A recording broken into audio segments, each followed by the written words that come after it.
akan melanjutkan materi pada pertemuan sebelumnya, yaitu teks editorial.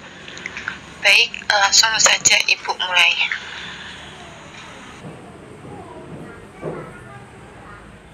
Struktur teks editorial memiliki 3 struktur. Yang pertama, pernyataan pendapat, dan yang kedua, argumentasi. Ketiga, penegasan ulang pendapat.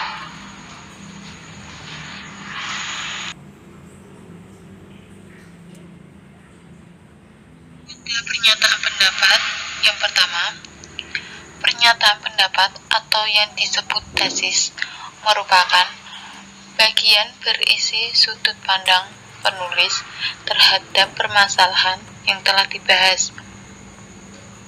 Pada bagian ini biasanya mengacu pada pernyataan ataupun teori yang diperkuat oleh argumen. Selanjutnya, argumentasi. Argumentasi merupakan bukti atau alasan yang digunakan untuk memperkuat pernyataan suatu tesis. Selain itu, argumentasi bisa dipakai untuk menolak pendapat. Argumentasi ini bisa berupa pernyataan umum, pernyataan para ahli, dan hasil pernyataan atau fakta berdasarkan referensi terpercaya. Dan yang terakhir, penegasan ulang pendapat. Penegasan ulang pendapat ini merupakan bagian penutup teks editorial. Bagian ini berisi penguatan kembali pendapat berdasarkan fakta yang dijabarkan pada argumentasi.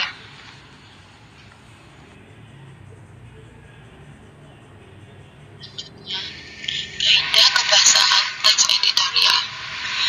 Kaidah kebahasaan teks editorial ini memiliki 4 kaidah kebahasaan. Yang pertama, menggunakan kalimat retoris. Kedua, menggunakan adverbial. Yang ketiga, menggunakan konjungsi. Dan yang terakhir, menggunakan verba.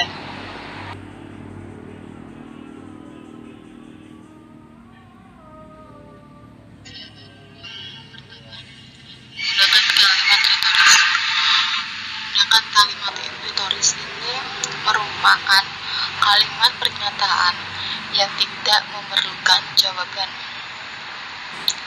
Kalimat retoris berfungsi sebagai introspeksi diri atau sindiran. Selain itu, juga dapat digunakan untuk memberikan saran, dukungan, atau pesan kepada orang lain. Pesan ini biasanya dilakukan dengan cara yang halus. Selanjutnya, yang kedua, menggunakan adverbia. Adverbia yang sering digunakan dalam teks editorial merupakan adverbia frekuentatif. Adverbia frekuentatif merupakan adverbia yang tingkat kekerapan terjadinya sesuatu yang diterangkan. Misalnya, selalu, biasanya, sering, kadang-kadang, jarang, dan sebagian besar waktu.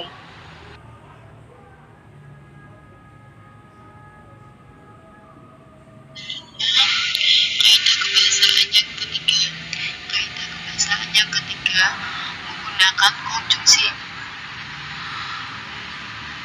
Menggunakan konjungsi ini merupakan konjungsi pada teks editorial yang digunakan untuk meyakinkan dan mempertegas argumentasi.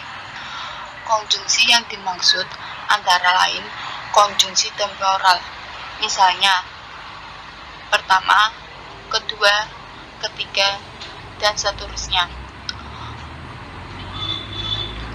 Selanjutnya, konjungsi penguatan, misalnya bahkan, juga, selain itu, lagi, pula, dan sebagainya. Dan yang terakhir, konjungsi penyebaban.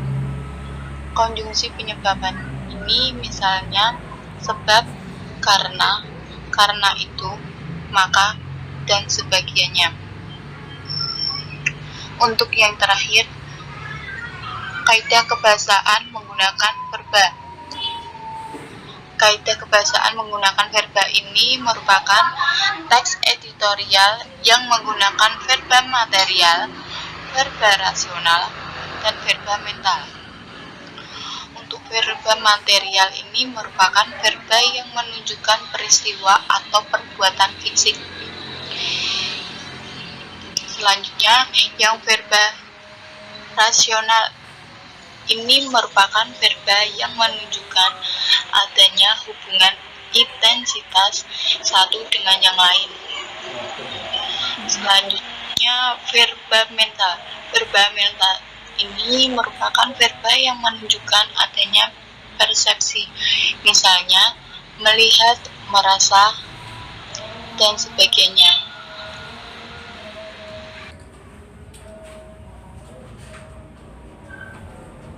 Selanjutnya, kita mempelajari mengenai merancang teks editorial.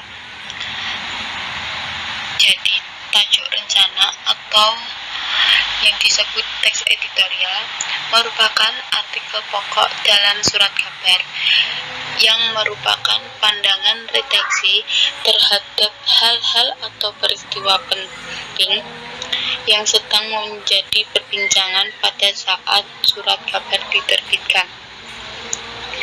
Tajuk rencana biasanya diungkapkan adanya informasi atau masalah aktual, penegasannya pentingnya masalah, opini redaksi tentang masalah, kritik dan saran atas permasalahan, dan harapannya akan peran serta pembaca. Teks editorial ini memiliki fungsi atau memberikan informasi dan solusi. Beberapa kriteria dan saran yang baik pada teks editorial ini. Untuk yang pertama, memberikan solusi terhadap permasalahan yang menjadi pembahasan. Untuk yang kedua, mudah diaplikasikan bagi pembaca.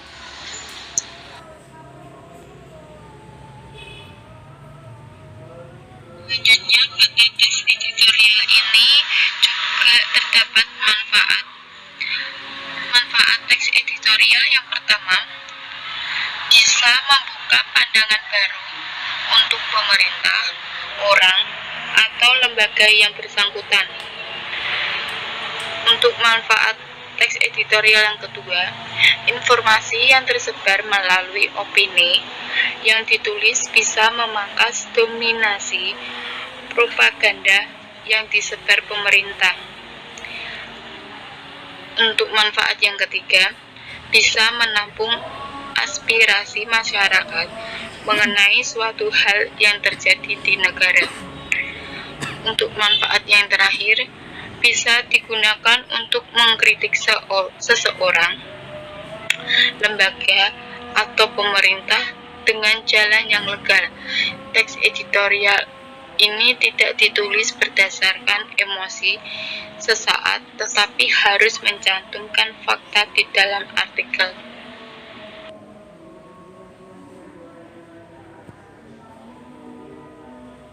Yang terakhir, dalam teks editorial ini juga terdapat langkah-langkah menulis teks editorial.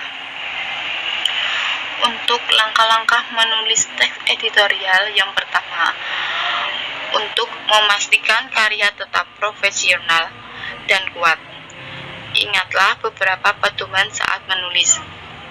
Dan yang kedua, kutip sebuah kutipan dari komunitas, bisnis, atau pemimpin politik untuk menyajikan argumen yang relevan. Dan yang ketiga, hindari penggunaan sintak.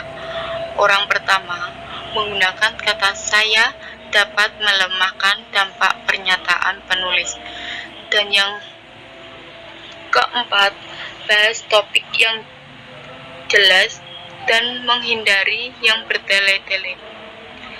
Dan yang kelima, gunakan kata-kata yang jelas dan ringkas, bebas dan istilah emotif.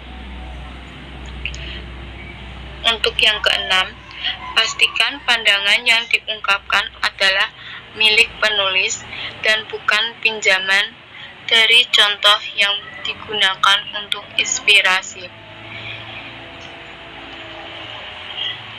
Dan yang ketujuh, periksa pedoman mengenai batasan konten dan jumlah kata untuk memastikan pengirim tidak ditolak karena alasan teknis. Dan yang terakhir, tetapi di sisi lain tidak ada kesepakatan tentang skala nilai yang menyeluruh yang memungkinkan menavigasi kontroversi ketika masalah. Jadi, penulis harus peka terhadap segala masalah yang ada di sekitar.